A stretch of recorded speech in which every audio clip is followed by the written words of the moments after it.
6 de outubro de 2015. Política ferve no São Paulo. Aidar e Ataíde Gil Guerreiro brigam e vice de futebol deixa o clube. Juan Carlos Osório aceita a proposta, pede demissão e também vai embora do tricolor. Diego Aguirre é o alvo para o cargo. Kaká se junta à seleção brasileira e evita falar em disputar a Copa do Mundo em 2018. Arouca tem lesão confirmada e deve desfalcar o Palmeiras em decisões na Copa do Brasil. Malcom faz a festa dos pequenos corintianos em ação do Dia das Crianças. Presidente do Santos diz que clube pode ter estádio para 25 mil pessoas e manter vila para jogos menores. E ainda, Justiça Espanhola pede prisão do pai de Messi. E o evento teste na pista de BMX para a Olimpíada do Rio de Janeiro. Olá, olá, boa noite. O Gazeta Esportiva começa falando do São Paulo. Quinto colocado no Brasileirão, a equipe vai bem dentro de campo e continua firme na briga por uma vaga na Libertadores. Porém, fora dele, alguns dirigentes continuam manchando a história do tricolor. Dessa vez, a situação parece ter chegado ao limite com as informações divulgadas nas últimas horas sobre uma provável agressão física envolvendo o presidente Carlos Miguel Aidar e o vice Ataíde Gil Guerreiro, que culminou numa grande mudança na diretoria são paulina. O repórter Osmar Garrafa tem as informações. Juan Carlos Osório chegou para fazer uma revolução no São Paulo. Mas o que vimos neste curto espaço de tempo foi uma relação de muitas polêmicas entre o treinador colombiano e a diretoria do tricolor. Você confia na diretoria do São Paulo? Por lo que hicieron con el elenco y los desfalques, no. O fim desse casamento se deu nessa terça-feira, quando Osório comunicou ao presidente Aidar que, enfim, aceitou a proposta para dirigir a seleção do México, se desligando oficialmente do São Paulo. Os problemas do tricolor não param por aí.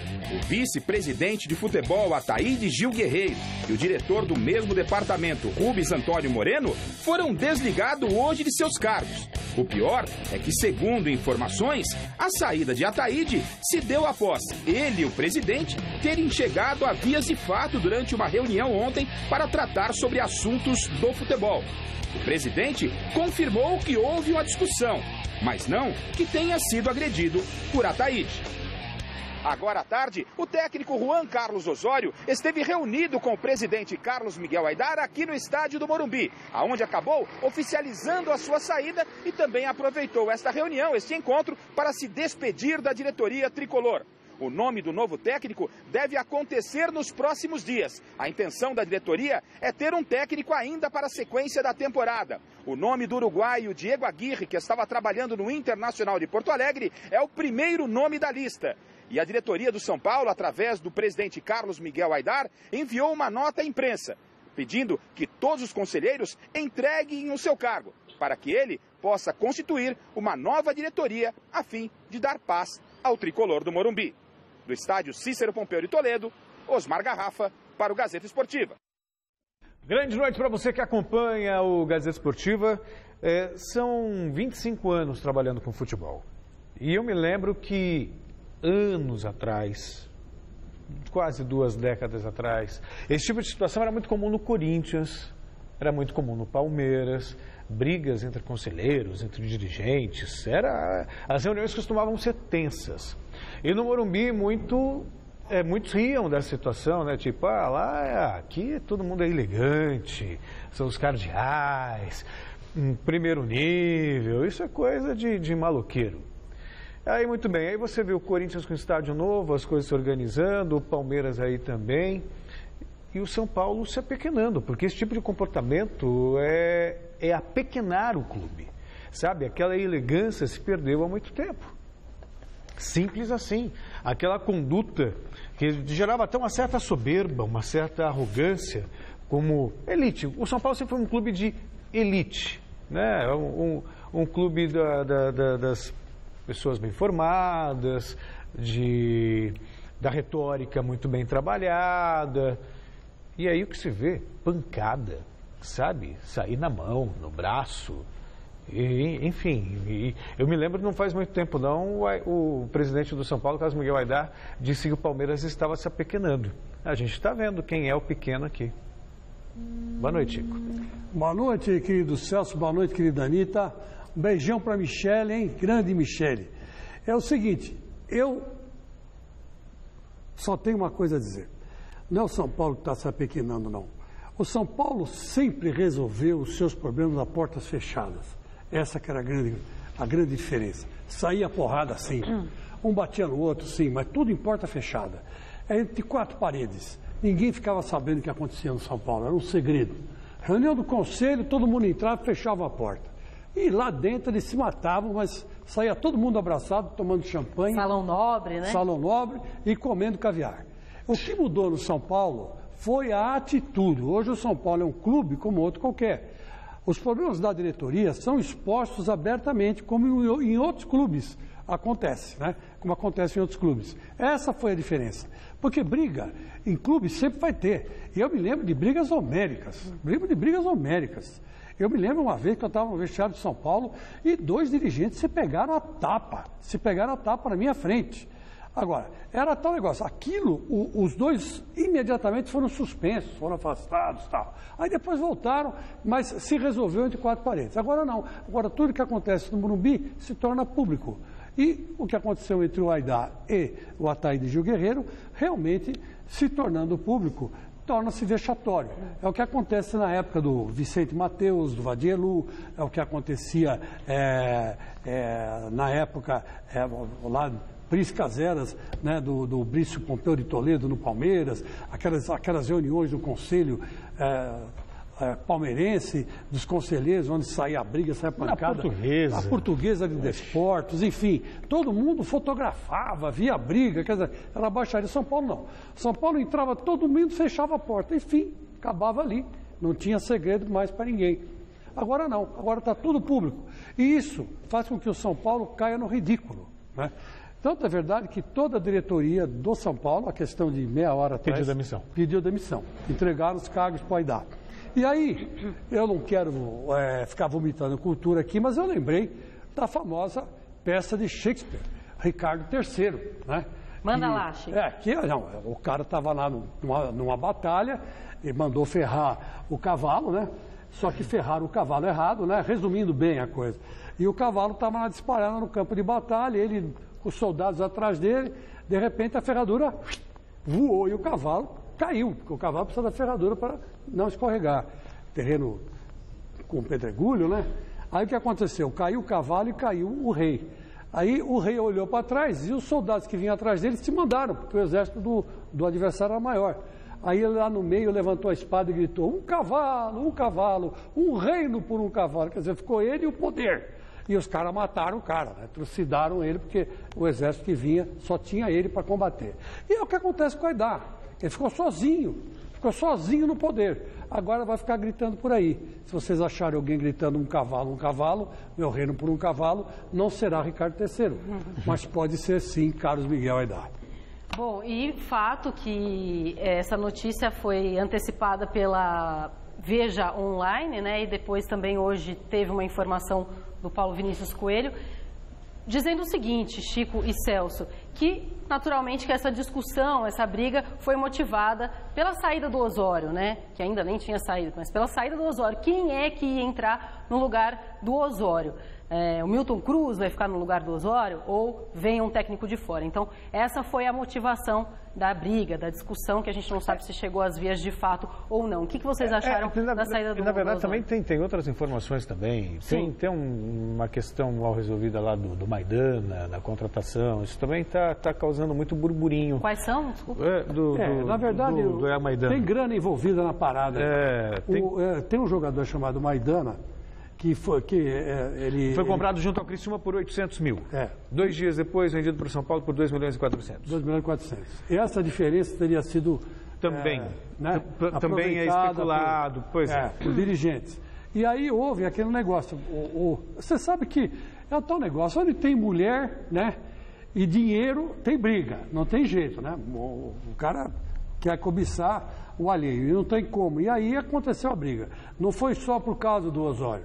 com todo respeito ao PVC, né, que é uma crítica inocência, uma crítica inocente, porque é uma coisa bem mais profunda que o Osório, né? Isso aí foi só um pretexto. E sobre isso, lá por baixo tem muita coisa podre. No reino da Dinamarca, já que estamos falando do Shakespeare. Não tem nenhuma surpresa. Já estava desenhado, só faltava saber quando. Falando em tragédia, na segunda, na terça, na quarta, no final. E sinceramente, eu acho que já tinha sido divulgado aqui no mesmo Gazeta Esportiva, né? A Michele tinha falado que ele já tinha tirado os filhos da escola, quer dizer, já estava tudo. Eu acho que ele vai embora com um certo alívio, tira um peso nas costas e ao mesmo tempo com certa decepção. Porque ele veio para cá achando que estava num dos grandes clubes mais organizados do país, que ia brigar por títulos e de repente o que ele viu? Né, viu um clube bagunçado, perdeu jogadores importantes, endividado, sabe, cobranças e ele fez o certo. Mas também aqui entre nós é um Zé Ninguém, né? Ele nada, ganhou o quê? Jogou aonde? Quem é esse Osório? Ele usou o São Paulo como trampolim. Está indo para a seleção mexicana. Está indo para a seleção mexicana. A seleção mexicana em nada é nada. O que a seleção mexicana ganhou? Fala para mim. O que a seleção mexicana ganhou? Qual é o grande torneio que a seleção mexicana ganhou no passado e na atualidade? Nada, não ganha nada. A seleção mexicana é uma porcaria, que nem a Colômbia, que ele dirigiu lá, aquele time da Colômbia. É um técnico de segunda categoria. O São Paulo, que já teve Cilinho, Tele Santana, Rubens Minelli, vai ficar preocupado por causa de um Osório. Esse cara não é ninguém. Ninguém. Ele que vai tomar banho, que vai cuidar das negas dele lá no México mesmo, que é a melhor coisa que ele faz. Cai fora. Tem um bom método, mas é um bom técnico. Escuta, o Cilinho, grande método. Tele Santana, excelente método. E esse Diego Aguirre, que é capaz que substitua ele, é bem capaz de ser campeão da Copa do Brasil. Torneio que o São Paulo não tem. Não duvide, porque o elenco de São Paulo é bom, sim. O time titular de São Paulo é bom. Esse cara aí era muito enrolado, atrapalhado. Vá lá com Deus. Com todo o respeito que eu tenho por você, Chico, gosto muito do trabalho do Osório e acho que vai fazer muita falta ao futebol brasileiro. Não fazer falta nenhuma. E você que está em casa, participa do programa com a gente, vote na enquete que está no gazetesportiva.net. A gente quer saber o seguinte, você acha que o técnico Juan Carlos Osório acerta ao deixar o tricolor? Sim ou não? Acesse o site, vote, o resultado eu dou no fim do programa de hoje. Não tenho a menor dúvida, foi a melhor coisa a ser feita. Eu acho o seguinte, que ele saiu tarde, devia ter saído mais cedo. O Milton Cruz estava fazendo um ótimo trabalho. Agora, se o Milton Cruz, se a diretoria do São Paulo foi inteligente, preserva o Milton Cruz. Porque o Milton Cruz acompanhou muito de perto o que está sendo elogiado são os treinos que o Osório dava. O Milton Cruz acompanhou todos os treinos. Então, o Milton Cruz assimilou alguma coisa. Sim. Deixa o Milton Cruz lá.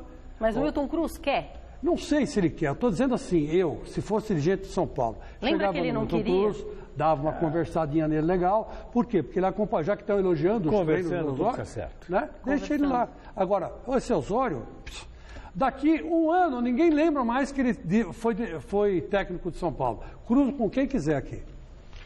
Eliminatórias para a Copa do Mundo. Se o Brasil não terá Neymar, a Argentina também perdeu o seu principal astro para a estreia das eliminatórias. Mas a ausência de Lionel Messi não é o único problema dos hermanos. A Argentina começa a campanha nas eliminatórias nesta quinta-feira diante do Equador no Monumental de Nunes. A grande baixa dos hermanos será Lionel Messi, que volta a jogar somente em novembro por conta de uma lesão no joelho. Outro desfalque é do meio-campo Ever Banega, também lesionado no joelho. Tata Martino já declarou que a ideia dele é contar com estes jogadores, principalmente Lionel Messi, para o confronto diante do Brasil, dia 13 de novembro. Sábado é dia decisivo para a seleção mexicana. A equipe enfrenta os Estados Unidos na partida que definirá o representante da CONCACAF na Copa das Confederações de 2017, na Rússia.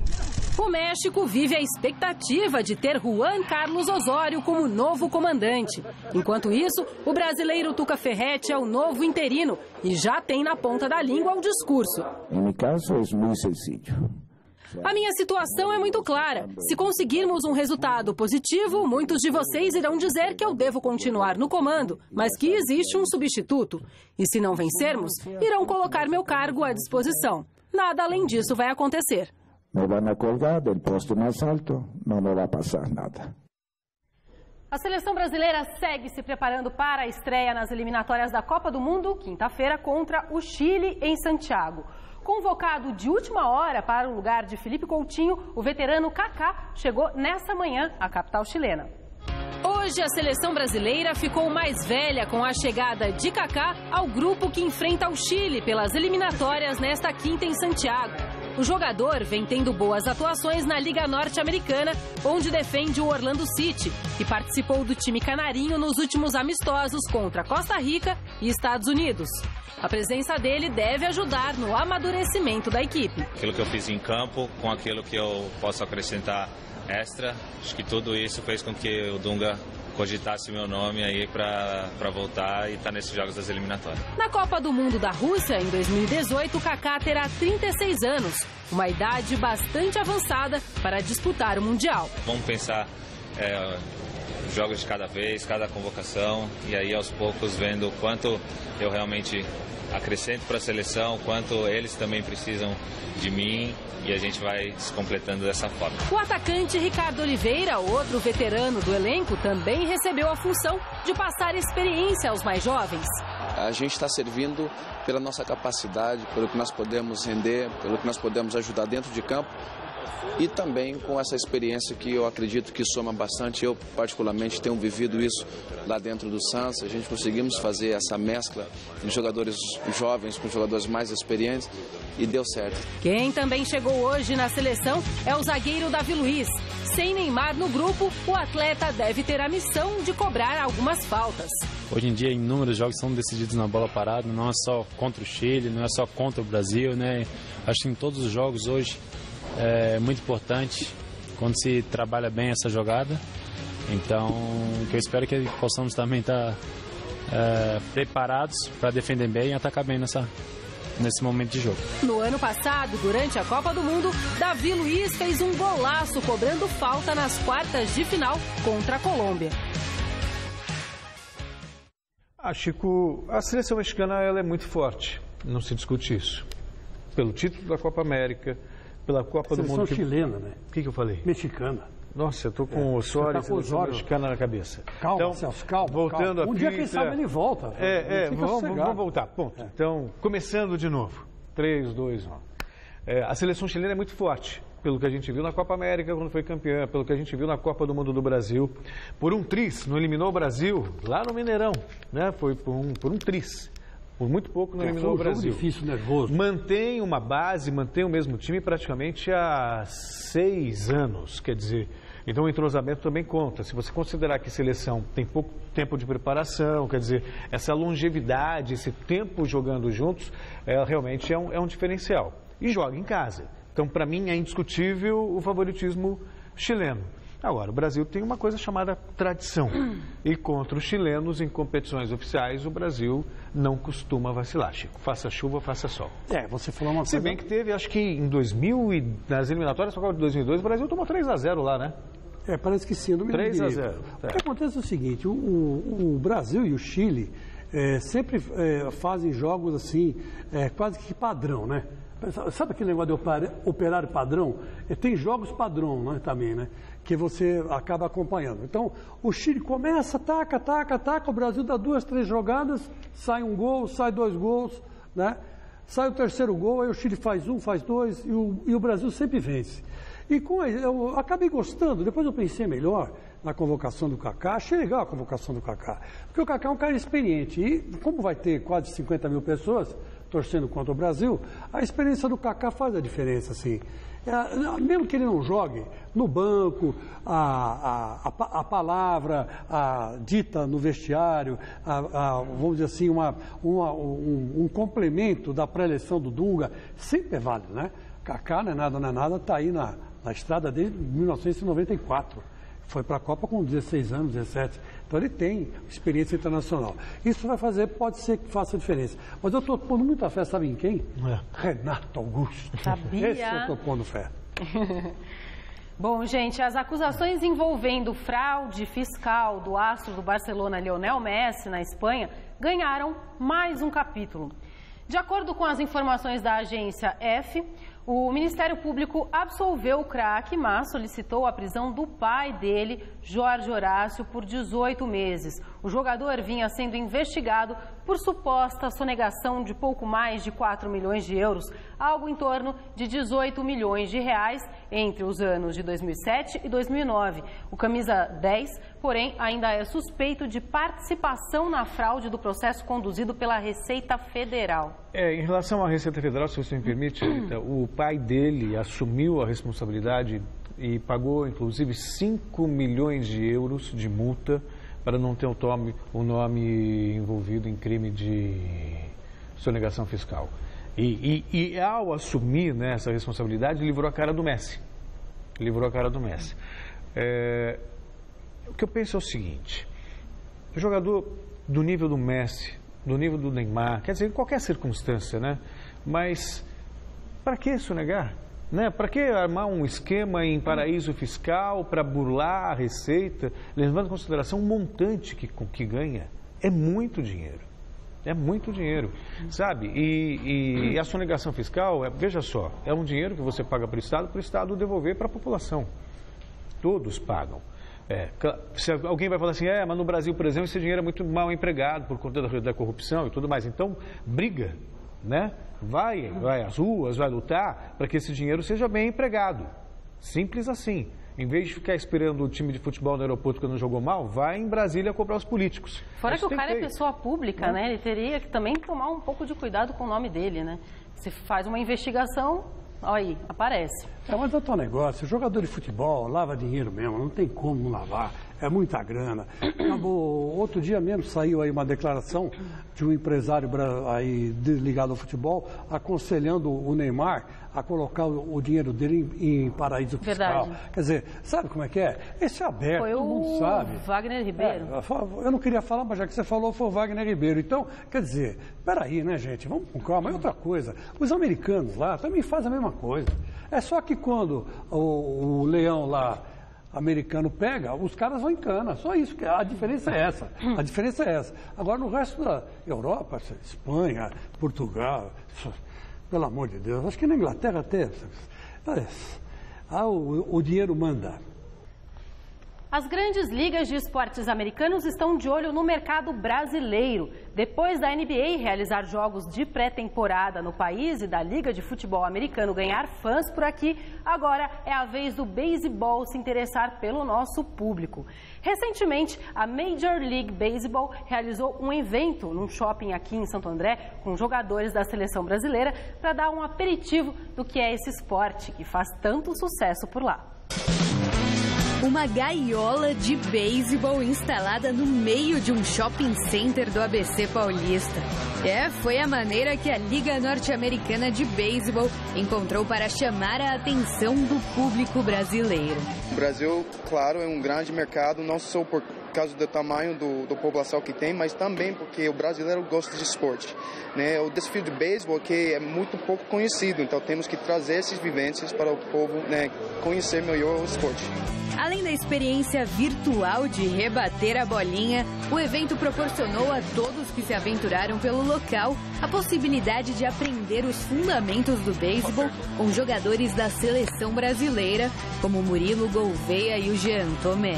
Na época que eu iniciei, nunca teve esse evento que está tendo aqui, principalmente, né, num shopping, que é onde o pessoal que realmente não conhece o beisebol, que não tem acesso. O legal disso é que eles estão fazendo num shopping que ele vai atingir todo o público, né? Não só o do beisebol, o cara que gosta de futebol, de vôlei, de basquete, de surf, e eles acabam parando aqui para dar uma rebatida.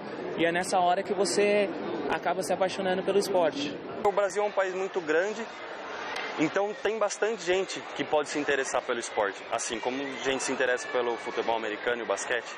Então acho que assim, um evento como esse é muito importante para a divulgação do esporte, que é uma coisa que de certa forma é necessária, né? A divulgação, ter um incentivo é muito importante para que o esporte cresça também. A luta pelo investimento no beisebol nacional é antiga, mas nos últimos anos alguns brasileiros conquistaram um espacinho na principal liga dos Estados Unidos. Em 2012, o paulista Ian Gomes se tornou o primeiro a jogar na Major League Baseball. 2 anos mais tarde, o receptor assinou um contrato de 6 temporadas com o Cleveland Indians no valor de $23 milhões. E agora já faz escola.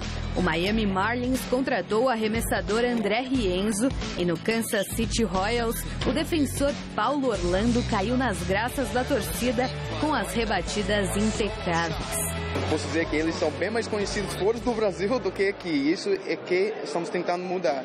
E com a internet, com eles destacando lá, tendo sucesso lá na liga, isso vai acontecer. Eles vão ser bem mais conhecidos aqui, daqui breve.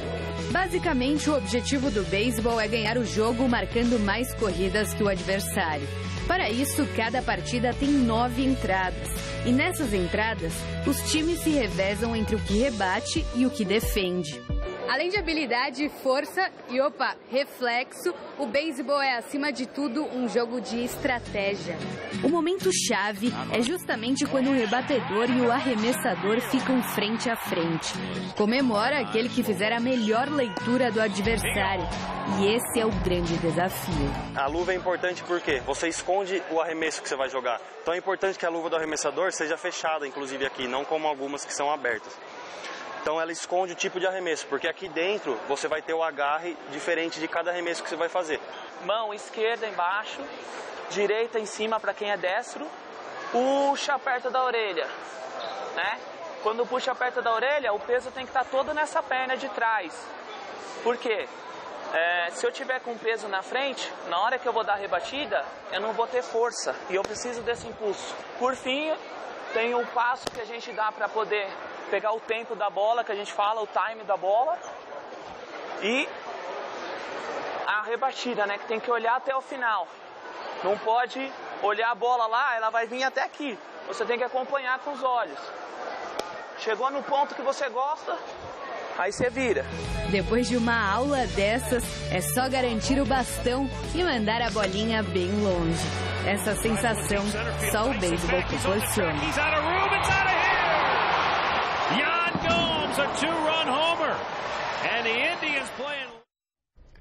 Olha, meus amigos, ao contrário do que muita gente pensa, eu sou super favorável à implantação do beisebol no Brasil, futebol americano, o rugby.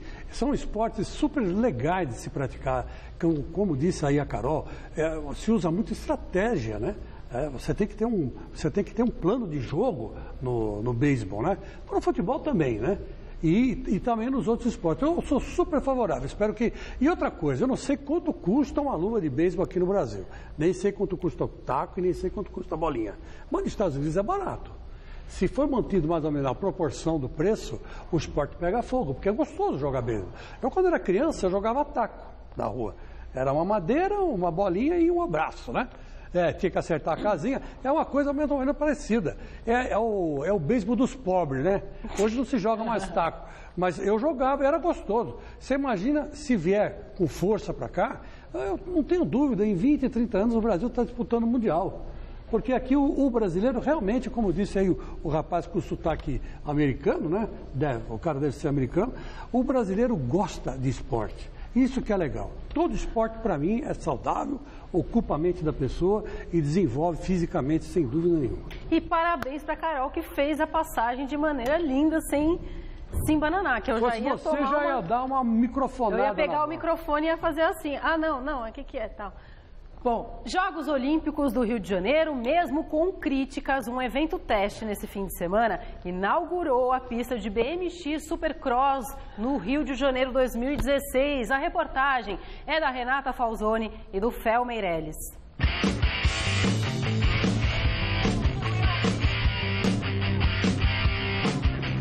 Essa é a primeira pista de Supercross do Brasil, o formato olímpico do BMX, onde os pilotos alçam voo de 5 metros de altura por até 12 de comprimento, por uma pista de 390 metros. Qualquer vacilo é chão na certa.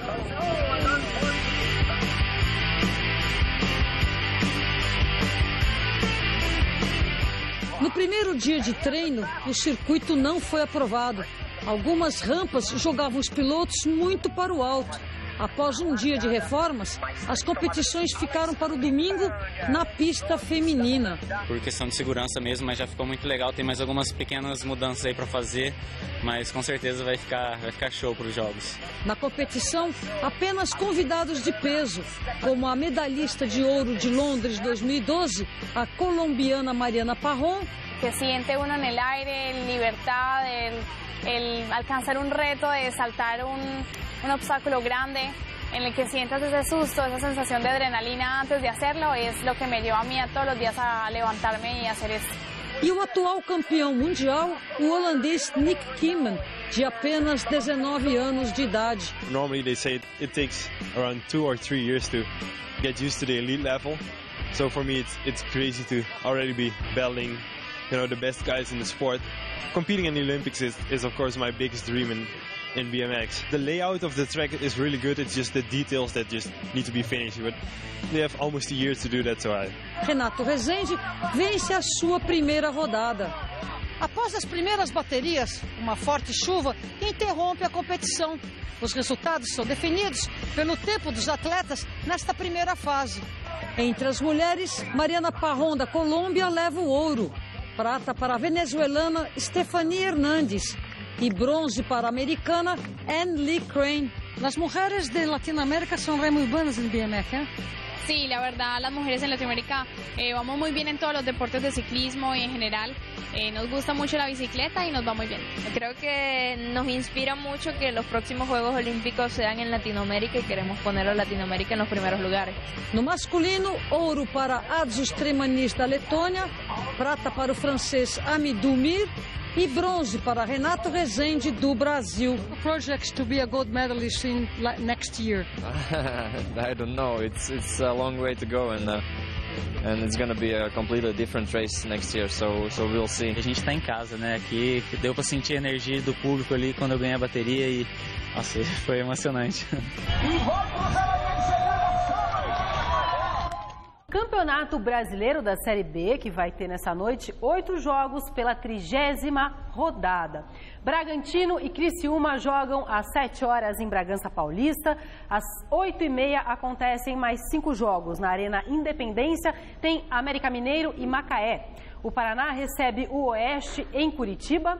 Náutico e Mojimirim jogam na Arena Pernambuco. O ABC enfrenta o Atlético Goianiense na Arena das Dunas, em Natal. E no estádio Rei Pelé, em Maceió, temos CRB e Santa Cruz. O Paysandu encara o Bahia às 9h30 em Belém do Pará. No mesmo horário, o Luverdense recebe o Sampaio Correia em Lucas do Rio Verde. Muito se fala no Santos deixar a Vila Belmiro e adotar o Pacaembu como nova casa.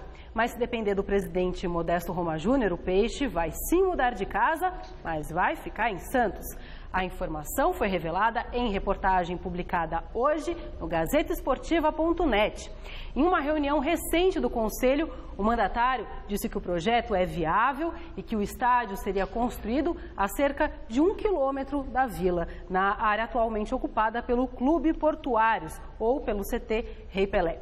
O estádio teria capacidade de 25 mil torcedores e a vila continuaria a ser do Santos, mas seria usada para jogos menores. O novo estádio seria administrado pela Prefeitura de Santos e construído por um investidor que nem a Prefeitura e nem o clube revelam. Mas calma, você aí de casa santista, que ainda é só um projeto bastante distante, porém mais informações sobre o assunto você vai encontrar lá no site GazetaEsportiva.net. O meu pessoal que fez a Arena do Grêmio, né? Quer dizer, o Santos também há muito tempo estava pensando em construir um novo estádio. E se havia alguma dúvida no passado, hoje não para qualquer dúvida. Basta ver a média de público do Palmeiras e ver a média de público do Corinthians. Esses são exemplos de que o investimento no estádio, ele vale a pena. Então, acho que, por exemplo, para quem trabalha, Chico, com todo o respeito que merece Campinas, por exemplo, Mas para quem trabalha, se acostuma a ir no Palmeiras, no Corinthians, depois você vai no estádio Moisés Lucarelli, por exemplo, você vê, sabe, é uma diferença muito grande. Muito antigo, assim como a Vila Belmiro, pois é. E o Santos é grande, quer dizer, precisa ter um estádio à altura de sua história. E se der conforto ao seu torcedor, modernidade ao seu torcedor, com certeza ele vai comparecer em maior número. Eu concordo, eu acho que o Modesto Roma está certo, está certíssimo. Agora, eu só estranhei construir um estádio, uma arena para 25 mil pessoas só. Eu acho muito pouco, se bem que a média de público do Santos é baixa, né? É 14 mil. Não consegue lotar a Vila, só 12 mil. Clássico. Mas eu acho que em compensação, quando tem no Pacaembu, né? Quando tem no Pacaembu, lota 30 mil. Esse é o problema, né?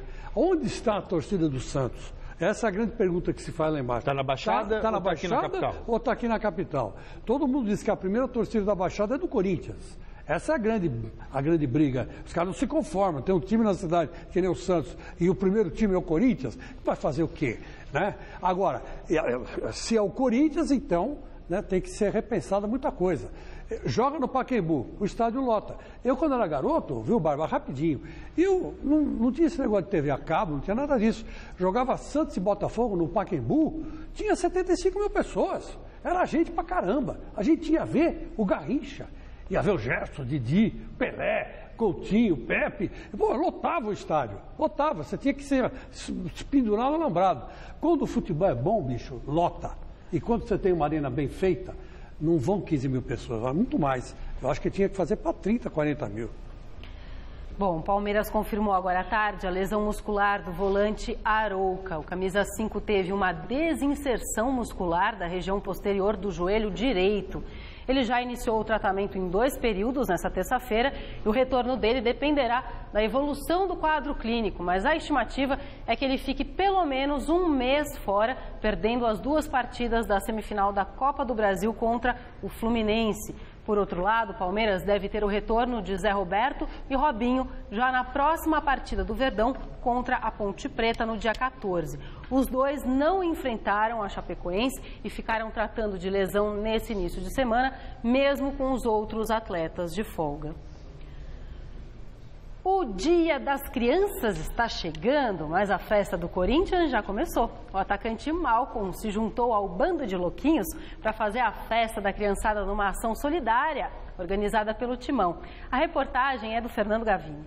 Sabe, eu nasci corintiano, pode estrela eu não me engano, já virou obsessão, Badabauê. O Corinthians antecipou em uma semana o Dia das Crianças e transformou um dos ginásios do clube em parque de diversões para mais de 300 crianças carentes numa ação realizada pelo Time do Povo, projeto social corintiano. A principal atração foi o atacante Malcom, que não pensou 2 vezes para aceitar o convite para o evento. Eu acho que já é a terceira vez que eu recebi o convite e logo após o jogo eles me falaram se eu pudesse participar. Eu falei na hora que queria mesmo, porque eu já fui fã de jogador e eu sei como é que é, né? Então eu faço questão de participar, tá sempre participando. Sempre que me chamar aí, eu vou estar vindo aí para ajudar as criançadas. Palavras de quem tem apenas 18 anos e que há bem pouco tempo deixou de ser fã para se transformar em jogador do Corinthians. Como eu vim de uma classe média muito baixa, classe baixa mesmo, e eu sei como é que é, cara. Quando tem esses eventos assim, eu já chorei também quando tinha esses eventos assim. E eu vi jogador e ficava tremendo. Faltou um pouco mais de desenvoltura na comunicação com a criançada. A timidez de Malcom falou mais alto. O negócio é dentro de campo, porque o microfone não é comigo não. Tenho muita vergonha mesmo, muita vergonha. Mas eu falei umas palavrinhas ali, espero que eles gostaram, né? Muitos dos meninos presentes aqui na festa do Parque São Jorge sonham em ser um dia o que Malcom é hoje. Não é fácil aos 18 anos ser titular de um time como o Corinthians. Mas o jovem atacante não está acomodado e sabe que tem muito ainda o que evoluir na carreira. Procurar fazer o meu trabalho, procurar fazer mais gol para ajudar a equipe. Eu venho me cobrando também de estar mais na área. E o Tite também vem falando para mim estar mais na área também. E para ajudar a equipe eu procuro minha velocidade, ajudar a equipe também na marcação até o final, o lateral. E procuro também ouvir o conselho dos mais velhos.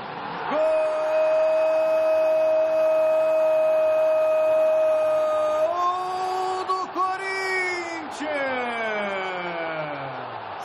Malcom abre o placar em Itaquera.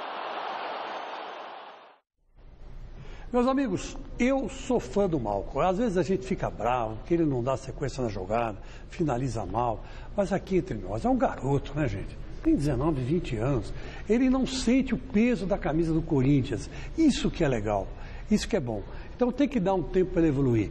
E parabéns quem fez essa iniciativa de levar o Malcom numa instituição, manter contato, deixar ele próximo das crianças. É isso que vai amadurecendo o ídolo, é isso que faz com que ele cresça com sentido humanitário dentro de si próprio. Enfim, o Corinthians está fazendo certinho, direitinho. Tá? Essa é uma cria preciosa do Corinthians. É lógico, não é o Pelé, não é o Neymar, mas resolve. Está lá e está resolvendo. E volta para marcar. Isso que é bacana. Qualquer dia desse vem um clube de fora e leva o cara embora. Exatamente por causa disso. Ele é um jogador tático. Ele não é tão técnico, mas é um cara tático. Bota ele para marcar o back, ele vai lá e marca. E é isso que importa. Por isso que o Corinthians está nessa posição que está. Essa dica aqui vale para todo mundo, em especial para você, que com essa parada do Brasileirão, por conta das eliminatórias, né, da Copa do Mundo, só vai poder voltar a ver o seu time em campo na próxima semana. Um dos maiores templos do futebol, Pacaembu, está em festa. Aproveite esse pequeno recesso do campeonato para visitar o Museu do Futebol, que no último dia 29 comemorou 7 anos de vida. A reportagem é do Felipe Esboril.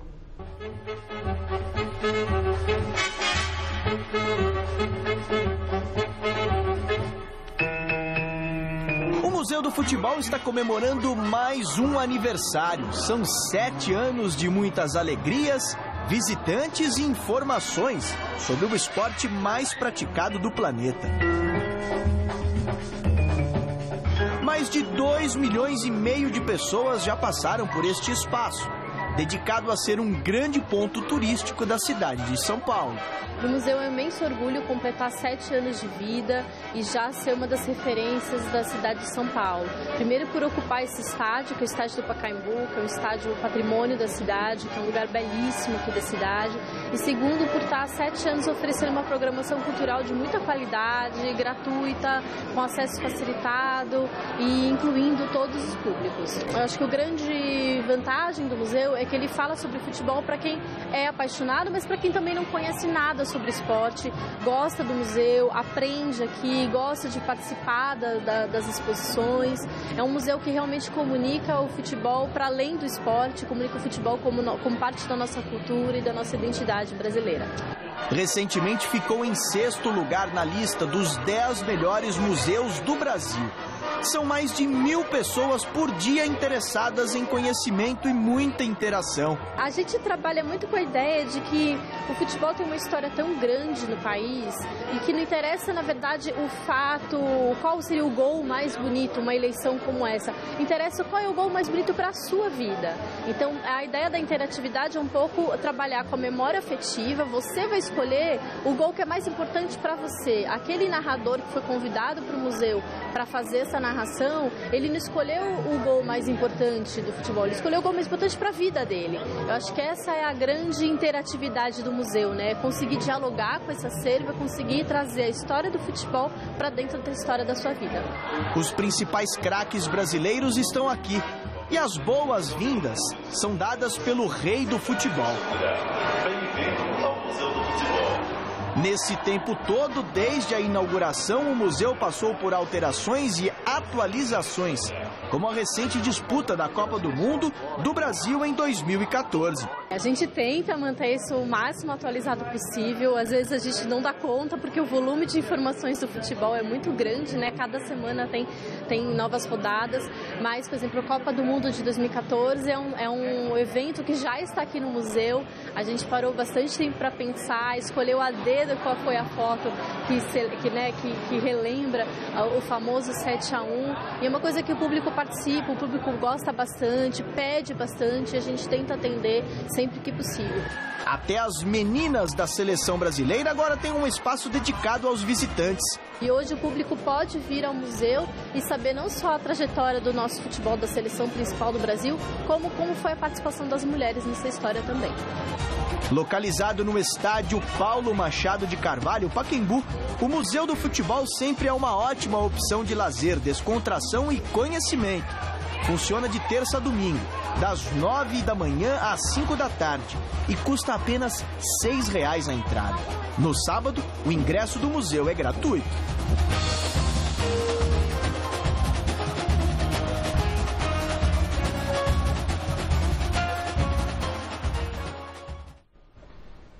Muito bem, resultado final da enquete no site gazetesportiva.net. O técnico Juan Carlos Osório acertou ao deixar o comando do tricolor 86,24%.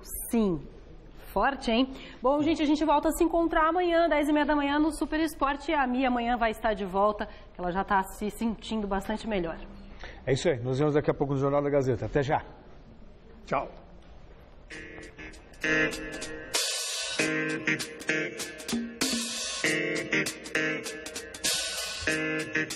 you.